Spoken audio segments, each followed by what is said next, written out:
నమస్తే సార్. నమస్తే మా. సార్ గ్యాస్ట్రిక్ గురించి తెలుసుకుందాం. జనరల్‌గా చాలా మంది ఫేస్ చేస్తున్న ప్రాబ్లమ్ గ్యాస్ ట్రబుల్. పాపం ఏం తిన్నా కానీ గ్యాస్ ట్రబుల్ వలకి స్టమక్ బ్లోట్ అవుతూనే ఉంటుంది. కొంతమందికి చెస్ట్‌లో పెయిన్ వస్తుంది. సో ఇది ఎందుకు వస్తుందంటారు? ఎలా తగ్గించుకోవాలి?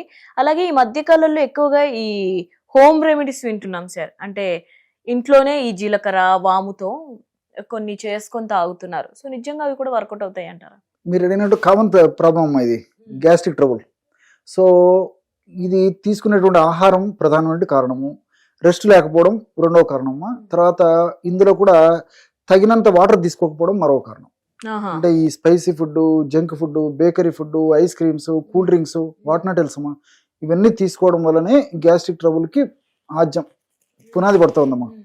సో రెండోది ఏంటంటే రాత్రిపూట సమయానికి నిద్రపోయేటువంటి పరిస్థితులు చిన్న పిల్లలకు లేదు, పెద్దోళ్ళకు లేకుండా పోతుంది. సో లేట్గా నిద్రపోవడం కూడా one of the reason. Exercise లేకపోవడం ఒక కారణము.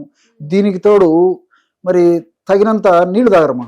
అవును, పిల్లలంతే పెద్దలంతే ఎవరో కొంతమంది మినహాయిస్తే నీళ్లు సాగరీ తాగరు. సో వాళ్ళు ఉన్నటువంటి పని బిజీలు అనుకోండి, ఇంకొకటి కానివ్వండి వాటర్ తాగరు. సో ఇలాంటి అనేక రకాల కారణాల వల్ల ఈ గ్యాస్ట్రిక్ ట్రబుల్ సమస్య వస్తూ ఉంటుందమ్మా. ఈ గ్యాస్ట్రిక్ ట్రబుల్ సమస్య వచ్చినప్పుడు అందరికీ అన్ని లక్షణాలు కానీ అందరికీ ఒకే లక్షణాలు కానీ ఉండవమ్మా. బాడీ తత్వాన్ని అనుసరించి కొంతమందికి ఒక్కొక్క రకమైన లక్షణాలు వస్తుంటాయి. యూనివర్సల్ గా అందరికి ఇట్లా ఉంటాయని కూడా చెప్పడానికి లేదు.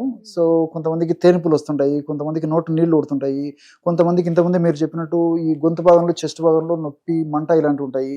కడుపులో మంట ఉంటుంది, కడుపు నొప్పి ఉంటుంది, ఆకలి కాదు, మోషన్ ప్రాబ్లం ఉంటుంది. కొంతమందికి మోషన్స్ ఎక్కువ అవుతుంటాయి, కొంతమందికి అయినటువంటి మోషన్స్ కూడా స్మెల్ వచ్చేటువంటి పరిస్థితి ఏర్పడుతుంటుంది, కొంతమందికి గ్యాస్ అపానవాతం వచ్చేటువంటి పరిస్థితి ఉంటుంది. ఇలా రకరకాల లక్షణాలు ఉంటాయమ్మా. ఇవన్నీ ఉన్నా కొంతమంది అంటే ఈ స్పైసీ ఫుడ్, ఈ మటన్లు, చికెన్లు తినడం ఆగరమ్మా. ఎగ్జాక్ట్లీ. సో దాని మా దారి మారే పరిస్థితి ఉంటుందమ్మా. సో దీనివల్ల ప్రాబ్లమ్స్ వస్తుంటాయి. ఉంటే వాళ్ళు ఏదంటే ఏదో గోల్ వేసుకుంటే సరిపోతుంది కదా అనేటువంటి కాన్సెప్ట్ ఆలోచన చేస్తుంటారమ్మా. షాప్లో తీసుకోవడము, లేకపోతే ఇప్పుడు వేరే వాళ్ళకి ఎవరో డాక్టర్ రాసిచ్చింటాడు, వాళ్ళకి రాసిచ్చింటాడు. డాక్టర్ కొన్నాళ్ళు వాడమంటే వీళ్ళు నిత్య జీవితంలో అదే పని పడతారు. తిండి మానరు, వేసుకునే మాత్రం మానరు. దాని దారి దాంది, దీని దారి తింది. సో లాంగ్ టర్మ్ లో ప్రాబ్లమ్స్ వస్తాయమ్మా. లాంగ్ టర్మ్ లో మరి పరిశోధనల ఫలితాలు కూడా దీర్ఘకాలం పాటు గ్యాస్ట్రిక్ ట్రబుల్